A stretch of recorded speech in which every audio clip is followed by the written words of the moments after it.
നമ്മൾ ബാത്റൂമിൽ കിടക്കുന്ന സമയത്ത് ശ്രദ്ധിക്കാത്ത ചില സംഗതികളെ കൊണ്ട് വീട്ടിലെ സമാധാനം തന്നെ എടുത്തു കളയപ്പെടാറുണ്ട്. വീട്ടിലെപ്പോഴും അടിയും വഴക്കും പ്രശ്നവും പ്രയാസവും ഒക്കെ തന്നെ പരാതി ഇങ്ങനെ പറയുന്ന ആളുകളുണ്ട്. എന്നാൽ എന്താണ് ഇതിൻ്റെ കാരണമെന്ന് ചിന്തിക്കുകയോ അത് മാറ്റാനുള്ള വഴികൾ തേടുകയോ ചെയ്യാറില്ല. നമ്മൾ ദിനേന ചെയ്യുന്ന ഒരു പ്രവൃത്തി, അതായത് നമ്മൾ രാവിലെയോ അല്ലെങ്കിൽ വൈകുന്നേരം എപ്പോഴാണോ ബാത്റൂമിലേക്ക് കിടക്കുമ്പോൾ അല്ലെങ്കിൽ അതിൽ നിന്ന് ഇറങ്ങുമ്പോൾ ചെയ്യാൻ മറക്കുന്ന അല്ലെങ്കിൽ നമ്മൾ ചെയ്യുന്ന കുറച്ച് മിസ്റ്റേക്കുകൾ കാരണം നമ്മൾ ആ താമസിക്കുന്ന വീട്ടിൽ കുടുംബത്തിൽ ഒക്കെ ഒരു ബറക്കത്ത് കേടും ഒരു സമാധാനമില്ലായ്മ ഉണ്ടാകാൻ കാരണമായി തീരും. ഞാൻ വെറുതെ പറയല്ല, ഹബീബായ നബി തങ്ങളുടെ ഹദീസുകളിലൂടെ പറയുകയാണ്. നമ്മുടെ വീട്ടിൽ ശ്രദ്ധിക്കേണ്ട, പ്രത്യേകിച്ച് ബാത്റൂമുകളിൽ കയറുന്ന സമയത്ത് വളരെ ഗൗരവത്തിൽ ശ്രദ്ധിക്കേണ്ട, നമ്മുടെ മക്കളെ കൊണ്ട് പഠിപ്പിക്കേണ്ട, ശ്രദ്ധിപ്പിക്കേണ്ട ഒരു കുറഞ്ഞ കാര്യങ്ങൾ ഇൻഷാ അല്ലാഹ് ഇന്നത്തെ വീഡിയോയിൽ ഞാനൊന്ന് പ്രതിപാദിക്കാം. വീഡിയോ മുഴുവനും കേൾക്കുക. നമ്മുടെ ജീവിതത്തിലുടനീളം ഉപകാരമുള്ള ഒരു അമലാണ് ഇൻഷാ അല്ലാഹ്, മറ്റുള്ളവരിലേക്കും എത്തിച്ചു കൊടുക്കാൻ ശ്രമിക്കുക.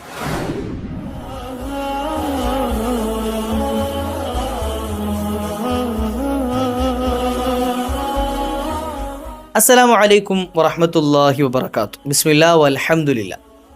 അഊദു ബികലിമാത്തില്ലാഹി തമ്മാത്തി മിൻ കുല്ലി ശൈത്വാനിൻ വഹമ്മ വമിൻ കുല്ലി ഐനിൻ ലാമ. അല്ലാഹു നമ്മുടെ സൽക്കർമ്മങ്ങളെ സ്വീകരിക്കട്ടെ, വന്നുപോയ അപാകതകളൊക്കെ അല്ലാഹു മാപ്പ് ചെയ്യട്ടെ. ഹബീബായ റസൂലുള്ളാഹി സ്വല്ലല്ലാഹു അലൈഹി വസല്ലം തങ്ങൾ മുഅ്മിനീങ്ങളായ ആളുകൾ എങ്ങനെ ജീവിക്കണമെന്ന് കൃത്യമായി പഠിപ്പിച്ചു തന്നിട്ടുണ്ടല്ലേ. ഞാനും നിങ്ങളുമൊക്കെ എങ്ങനെയാണ് നേരം വെളുക്കേണ്ടത്, എങ്ങനെയാണ് നമ്മൾ ഉറങ്ങേണ്ടത്, ഇതൊക്കെ കൃത്യമായിട്ട് പഠിപ്പിച്ചു തരുന്നുണ്ട്.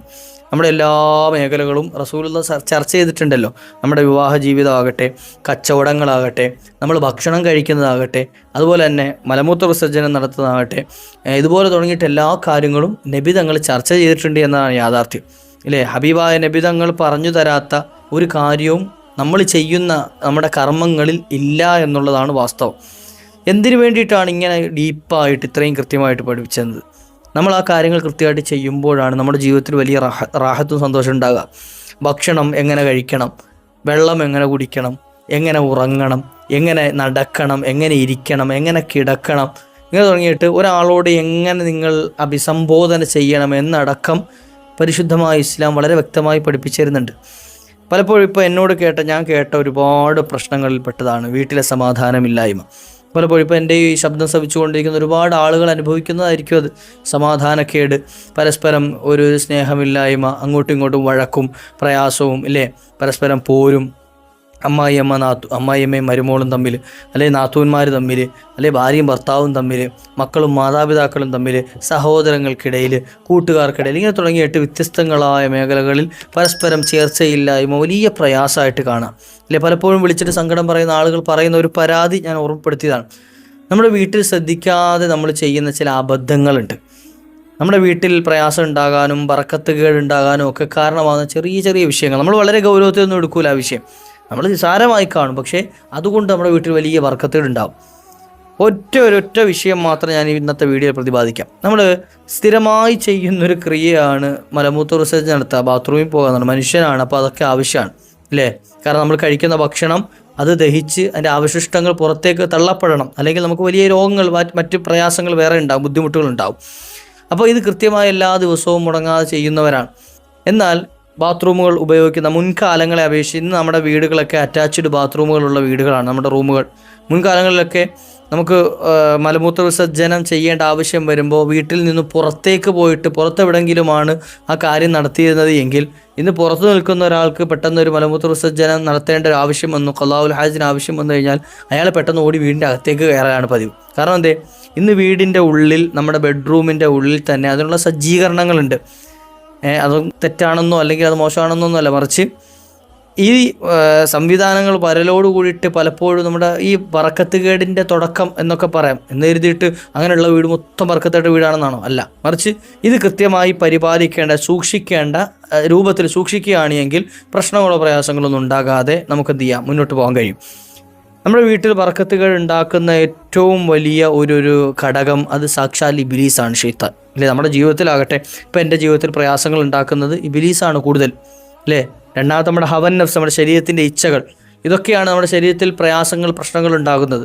അപ്പോൾ വീട്ടിൽ ഈ പരസ്പരം കലഹങ്ങൾ ഉണ്ടാക്കാൻ, പരസ്പരം വഴക്കുണ്ടാക്കാൻ, സ്നേഹക്കുറവുണ്ടാക്കാൻ, അങ്ങോട്ടും ഇങ്ങോട്ടും പോരുണ്ടാക്കാൻ, വിദ്വേഷങ്ങൾ ഉണ്ടാക്കിയെടുക്കാൻ ഇല്ലേ, ഇതിനൊക്കെ മെയിൻ പങ്ക് വഹിക്കുന്ന ഒരു സാധനമാണ് സാക്ഷാൽ ഇബ്ലീസ്, ലഈൻ, മൽഊൻ അല്ലെ? അള്ളാനെ പോലും ധിക്കരിച്ചുകൊണ്ട് സ്വർഗത്തിൽ നിന്ന് പുറത്താക്കപ്പെട്ടവനല്ലേ? ധിക്കാരമാണ് അവൻ്റെ മെയിൻ. അപ്പോൾ അതുകൊണ്ട് എന്ത് ചെയ്യുക? അതുകൊണ്ട് നമ്മളെ ഈ മനുഷ്യനെ, അവൻ്റെ ആജന്മ ശത്രുക്കളായ മനുഷ്യനെ ഏത് വിധേനയും നശിപ്പിക്കാൻ ശ്രമിച്ചുകൊണ്ടേയിരിക്കും.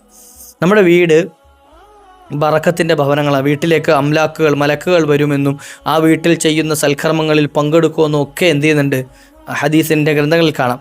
എന്നാൽ ഈ ബാത്റൂമുകളുള്ള വീടുകൾ പലപ്പോഴും നമ്മൾ ശ്രദ്ധിച്ചാൽ ബാത്റൂമുകൾ വാതിലുകൾ തുറക്കപ്പെട്ടിട്ടതായി കാണാൻ കഴിയും. വാതിലുകൾ തുറന്നിട്ടതായി കാണാൻ കഴിയും. യഥാർത്ഥത്തിൽ ബാത്റൂമുകൾ ഉപയോഗിച്ച ശേഷം അത് ഭദ്രമായിട്ട് അടച്ചിടുന്നതിൻ്റെ കാരണം നമ്മുടെ വീടുകൾ ബറക്കത്തുള്ള മലക്കുകൾ പ്രവേശിക്കുന്ന സ്ഥലങ്ങളാണ് എങ്കിൽ ബാത്റൂമുകൾ ഇബിലീസിൻ്റെ കോട്ടകളാണ്, ഷെയ്ത്താന്മാരുടെ കോട്ടകളാണ്. അത് തുറന്നു മലർത്തി നമ്മുടെ വീടുമായിട്ട് യോജിക്കുന്ന രൂപത്തിൽ, അല്ലെങ്കിൽ നമ്മുടെ മുറിയുമായിട്ട്, ഡോറുമായിട്ട്, ഹാളുമായിട്ടൊക്കെ യോജിക്കുന്ന രൂപത്തിൽ, കണക്റ്റ് ആകുന്ന രൂപത്തിൽ തുറന്നു മലർത്തിയിടുക, അത് നല്ല പരിപാടിയല്ല. നമ്മുടെ വീട്ടിൽ ബർക്കത്തുകൾ ഉണ്ടാകാൻ കാരണമായി തീരും. ഇനി രണ്ടാമത്, മലമൂത്ര വിസർജനത്തിന് പോകുന്ന ആളുകൾ ബാത്റൂമിലേക്ക് കടക്കുമ്പോഴും ഇറങ്ങുമ്പോഴും കൃത്യമായി ദുആ ചെയ്തതിന് ശേഷം മാത്രം ചെയ്യുക. നിങ്ങളൊന്ന് പരീക്ഷിച്ച് നിങ്ങളുടെ ജീവിതത്തിലൊന്ന് മാറ്റി നോക്കി, ഇൻഷാ അല്ലാഹ് വലിയ മാറ്റം അനുഭവിക്കാൻ കഴിയും. ബാത്റൂമിലേക്ക് കടക്കുന്നതിന് മുമ്പ് ബിസ്മില്ലാഹി അല്ലാഹുമ്മ ഇന്നി അഊദു ബിക മിനൽ ഖുബ്സി വൽ ഖബായിസി, ഇത് കൃത്യമായി എന്ത് ചെയ്യുക? പറയുക. ഈ ഹദീസ് വിശദീകരിച്ചുകൊണ്ടതിന് ശേഷം ശർഹ എഴുതിയ ഷെയ്ത്താനിർ റജീം എന്ന് കൊടുത്തിട്ടുണ്ട്. എന്ന് വെച്ചാൽ മോട്ട് അട്ടി ഓടിച്ച ഷെയ്ത്താൻ ഉണ്ടല്ലോ, എറിഞ്ഞോടിച്ച ഷെയ്ത്താൻ, ആ ഏറുകൊണ്ട് ഓടിയ ഷെയ്ത്താൻ, അവനിൽ നിന്നും കാവൽ നൽകണേ അല്ലാഹ് എന്നായി ചോദിക്കുന്നത്. ആൺ പെൺ പിശാചുക്കളിൽ നിന്നും കാവൽ നൽകണേ അല്ലാഹ് എന്ന്. ഇത് പറഞ്ഞുകൊണ്ട് ബാത്റൂമിലേക്ക് കടക്കുക. ഇങ്ങനെ കടന്നു കഴിഞ്ഞാൽ എന്തു ചെയ്യും? ആ വ്യക്തിയിലേക്ക് ഇബ്ലീസ്, ആ ഷെയ്ത്താൻ്റെ താവളത്തിലേക്ക് കയറി ചെല്ലുന്ന ഒരാളെ സംബന്ധിച്ചിടത്തോളം ഷെയ്ത്താൻ അയാളെ സ്വാധീനിക്കും, അയാളുടെ ശരീരങ്ങളിൽ ഇടങ്ങേറുണ്ടാക്കും, അയാളുടെ കൂടെ മറ്റുള്ളവർക്കും ഇടങ്ങേറുണ്ടാക്കും അയാളുടെ കൂടെ കൂടിയിട്ട്. കാരണം ഓരോ മനുഷ്യൻ്റെ കൂട്ടത്തിലും ഓരോ ഖരീൻ അള്ളാഹു കൊടുത്തിട്ടുണ്ട്. ഖരീൻ എന്ന് പറഞ്ഞാൽ നമ്മുടെ കൂട്ടത്തിൽ, ഇപ്പം എൻ്റെ കൂട്ടത്തിലാണേലും ഒരു മലക്കിനെയും അതുപോലെ തന്നെ ഒരു ഷെയ്ത്താനെയും എന്ത് ചെയ്തിട്ടുണ്ട്? ഏർപ്പാട് ചെയ്തിട്ടുണ്ട്. ഈ മലക്കുകൾ നന്മയിലേക്ക് നമ്മെ വലിക്കും, ഷെയ്ത്താന്മാരെന്ത് ചെയ്യും? തിന്മയിലേക്കും വലിക്കും. അപ്പോൾ ഏത് ഭാഗത്താണോ നമ്മൾ കൂടുതൽ ആധിപത്യം സ്ഥാപിക്കുന്നത് നമുക്ക് വിജയിക്കാൻ കഴിയും. ഏത് നന്മയുടെ ഭാഗത്താണെങ്കിൽ, തിന്മയിലേക്കാണ് പോകുന്നതെങ്കിലോ അവിടെ ഷെയ്ത്താനാണ് വിജയിക്കുക. അപ്പോൾ അതുകൊണ്ട് തന്നെ എന്ത് ചെയ്യുക? ഈ ഇബ്ലീസുമായിട്ട്, ഈ ഖരീനുമായിട്ട് ഈ ബാത്റൂമിലുള്ള ഷെയ്ത്താന്മാർ എന്ത് ചെയ്യും? അവർ ചങ്ങാത്തം കൂടുകയും നമ്മുടെ ശരീരത്തിലുള്ള സ്വാധീനം കൈക്കലാക്കുകയും ചെയ്യും. നമ്മുടെ കൈക്കൽ എന്ത് ചെയ്യും? ഇപ്പോൾ ഒരു അധികാരമുള്ള ഒരു രാജ്യത്തിൻ്റെ ഭരണാധികാരി, അയാൾക്ക് മറ്റൊരു നാട്ടിലെ അധികാരമുള്ള ഒരാളുമായിട്ട് കുറച്ച് അടുപ്പമുണ്ട് എങ്കിൽ, അല്ലെങ്കിൽ അവർ തമ്മിലൊരു കണക്റ്റഡ് ആണെങ്കിൽ, ആ രാജ്യത്തിൻ്റെ കൺട്രോൾ കൂടി കൈകാര്യം ചെയ്യുന്ന രൂപത്തിലേക്ക്, അല്ലെങ്കിൽ ഏറ്റെടുക്കാൻ പറ്റുന്ന രൂപത്തിലേക്ക് ഒരു തന്ത്രശാലിയായ ഭരണാധികാരിക്ക് എളുപ്പമുണ്ടാവും, വലിയ പ്രയാസമൊന്നും ഉണ്ടാവില്ല. എന്ത് അയാളെ ചാക്കിലെടുത്താൽ മതി. ആ നാട്ടിലെ അധികാരമുള്ള ആളെ ഒന്ന് ചാക്കിലാക്കി കഴിഞ്ഞാൽ അവിടുത്തെയും കൂടെ അധികാരം, അവിടെയും സിസ്റ്റം മാറ്റിയെടുക്കാൻ ഈ അധികാരിക്ക് കഴിയും, ആ രൂപത്തിലേക്ക് മാറ്റിയെടുക്കാൻ കഴിയും, തന്ത്രമുള്ള ആളാണെങ്കിൽ. ഇബ്ലീസ് വലിയ തന്ത്രജ്ഞാനിയാണ്, തന്ത്രമുള്ളവനാണ്, കുതന്ത്രം പ്രയോഗിക്കുന്നവനാണ്. അപ്പോൾ ആ ഇബ്ലീസ് നമ്മുടെ ശരീരത്തിൽ അധികാരം നൽകപ്പെട്ട ഖരീനെ കൂട്ടുപിടിച്ചുകൊണ്ട് നമ്മുടെ ശരീരത്തിൽ വലിയ പ്രയാസം ഉണ്ടാക്കും, കുടുംബത്തിൽ വഴക്കുണ്ടാക്കും, അടിയുണ്ടാക്കും. അപ്പോൾ അതുകൊണ്ട് തന്നെ ബാത്റൂമിലേക്ക് കടക്കുമ്പോൾ നമ്മൾ പലപ്പോഴും മറന്നു പോകുന്ന ആപത്ത് ഇനി ഉണ്ടാകാൻ പാടില്ല. ബിസ്മില്ലാഹി അല്ലാഹുമ്മ ഇന്നി അഊദു ബിക മിനൽ ഖുബ്സി വൽ ഖബായിസി കൃത്യമായിട്ട് ചെയ്യാം. രണ്ടാമത്തെ കാര്യം അതാ. ഒന്ന്, ബാത്റൂമിൻ്റെ വാതിലുകൾ കൃത്യമായി അടച്ചിടുക. രണ്ടാമത്തത് എന്ത് ചെയ്യുക? ഈ ദുആ പറഞ്ഞിട്ടേ ബാത്റൂമിൽ കയറാൻ പാടുള്ളൂ. ഇനി ബാത്റൂമിൽ നിന്ന് പുറത്തിറങ്ങുന്ന സമയത്ത് ഗുഫ്റാനക അൽഹംദുലില്ലാഹില്ലദി അദ്ഹബ അന്നിയൽ അദാ വഅഫാനി, ആ ദുആയും ചെയ്യാം. നമ്മൾ ബാത്റൂമിൽ നിന്ന് പുറത്തിറങ്ങുമ്പോൾ ദുആ അതും കൃത്യമായി ചെയ്യാം. അത് ചെയ്യലുകൊണ്ടുള്ള ഗുണം എന്താണെന്നറിയോ? അൽഹംദുലില്ലാ എന്നൊരു മനുഷ്യൻ അവൻ മനസ്സറിഞ്ഞ് പറഞ്ഞു കഴിഞ്ഞാൽ ഇബ്ലീസ് അവൻ്റെ 7 അയലത്ത് അടുക്കൂല എന്നാണ്. ഇബ്ലീസ് ആ ചങ്ങായിയുടെ 7 അയലത്ത് വരില്ല. അപ്പോൾ അതുകൊണ്ട് തന്നെ ഇറങ്ങുന്ന സമയത്ത് ഈ ഒരു ദുആ കൂടെ പറഞ്ഞിട്ടാണ് ഇറങ്ങുന്നത് എങ്കിൽ എന്ത് ചെയ്യും? ഇബ്ലീസിൻ്റെ ഇടങ്ങേറിൽ നിന്ന് രക്ഷ കിട്ടും. ഇങ്ങനെ കൃത്യമായി പരിപാടി. ഇനി അതുപോലെ തന്നെ അല്ലാഹുമ്മ തഹിർ ഖൽബി മിനൻ നിഫാഖി വഹസ്സിൻ ഫർജി മിനൽ ഫവാഹിഷ്, ഇത് ബാത്റൂമിൽ നിന്ന് കയറുമ്പോഴും ഇറങ്ങുമ്പോഴും അതുപോലെ മലമൂത്ര വിസർജനം ചെയ്തതിന് ശേഷമുള്ളതൊക്കെ ദുആകളാണ് ഞാൻ ഈ പറഞ്ഞത്. ഇത് പറയാനുള്ള കാരണം, ഇത് കൃത്യമായി മുത്തുനബി തങ്ങൾ പഠിപ്പിച്ചു തന്നത് നമ്മുടെ ജീവിതത്തിൽ വലിയ ബറക്കത്തും സന്തോഷം ഉണ്ടാകാൻ വേണ്ടിയിട്ടാണ്.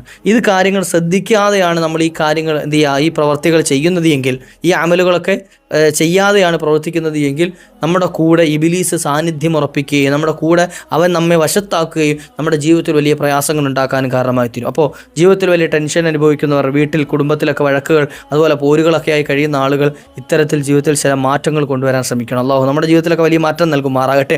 ചെറിയൊരു അറിവാണ്, എന്നാൽ അത് നമ്മുടെ ജീവിതത്തിൽ വലിയ ഉപകാരം ചെയ്യുന്ന അറിവാണ്. മറ്റുള്ളവരിലേക്ക് എത്തിച്ചു കൊടുക്കണം. നമ്മുടെ വീടൊക്കെ വലിയ ബറക്കത്തിൻ്റെ ഭവനങ്ങളായി മാറും. അള്ളാഹു തൗഫീഖ് നൽകട്ടെ. മറ്റുള്ളവരിലേക്ക് എത്തിച്ചു കൊടുക്കുക. വാഖിറു ദഅ്വാനാ അൽഹംദുലില്ലാഹ്. അസ്സലാമു അലൈക്കും വറഹ്മത്തുള്ളാഹി.